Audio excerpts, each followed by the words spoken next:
So hit us with the basic theory, Michael. Okay, Jane. The theory of graphology is based on the fact that handwriting is in fact body language, and it's well accepted that body language is a very revealing method of assessing personality and human emotions. Okay, well, I was asked to do a sort of rough comparing and contrasting of these writings. Yes. Now, Grant has an exceptionally powerful personality, and he's overflowing with ambitious drive.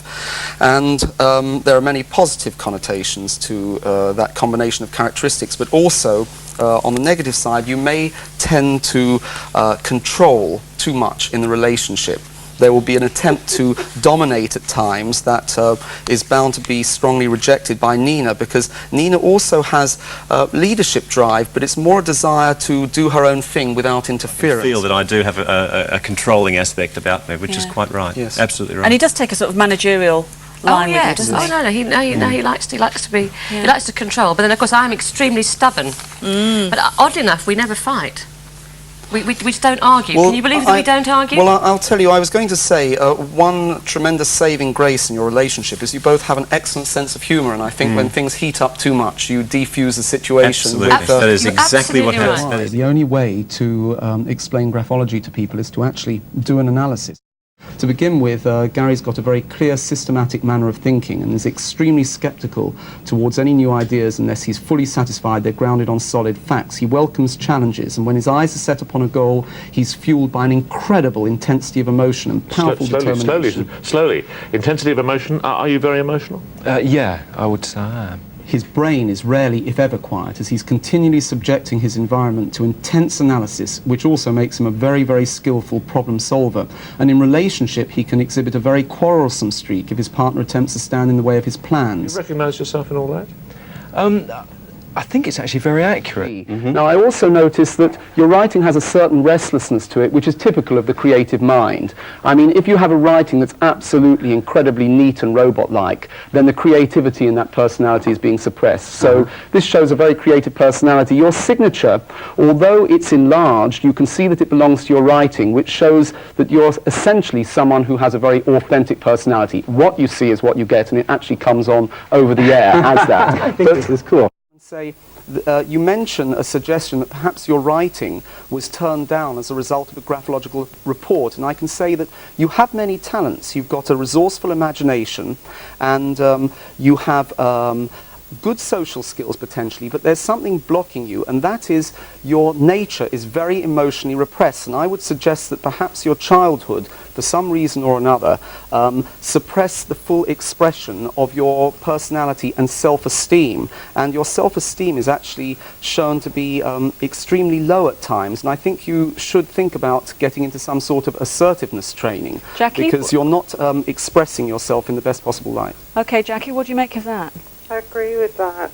I have had my ups and downs when I was young emotionally. Really? So difficult childhood, you Yes. say? But what's incredible is if you flash up the handwritings on the screen, you'll see that even to a graphologist's eye, they're remarkably similar. What, Maxine's... Maxine's All right, and let's see Steve both have Maxine's. incredibly similar writing. Now, similar writing in this sense, even from a, as I say, it's even from a graphological perspective, shows that the personalities are incredibly similar. That doesn't always mean that the personalities will be compatible. Sometimes opposite attracts. But in this particular case, not only are their personalities very similar, but they're extremely compatible. What about sexually compatible? They're extremely compatible. Both place far more value on the expression of warm romantic love and affection as against the expression of wild sexual lust. So for them... Right, so just to come to Maxine, is that ringing bells for you? You're thinking, yes, that's my Steve? Yeah. This is an absolutely fascinating writing because there's so much physical restless activity in it. In fact, this man is absolutely bursting, bouncing and bubbling with so much physical energy, he's almost hopping out of his skin. And don't even try to tell him to stop talking, it won't work. He just goes on and on and on, and if there's no one to talk to, he'll talk to himself or the nearest pet cat or dog. I actually have it. Who do you think that is? Steve. Yeah. Yes. In fact, it is Steve Johnson, a very accurate one about Steve. This is Roy's other half. Your girlfriend. Well, I think a lot of the time she's a great support to you in the area of self-esteem, because you have good self-esteem, and it comes over in your manner of dealing with people. But if that ever ebbs in any way, she can compensate for any reductions you feel and boost your ego again, because she has a tremendous amount of inner self-confidence and also a very emotionally independent personality. She's more emotionally independent than you are, and this is she's like a strong anchor for you to hold on to in times of great stress. She can't match your physical energy, no way about that, but in terms of social energy, she can even be more energetic, so she can keep going in party situations perhaps as long or longer than you. Definitely true. Because, Really? because she's really very much turned on by social situations. She just loves people. She hasn't got anywhere near the amount of privacy in the personality that you have. She just loves to be around people all the time, whereas you need your private time.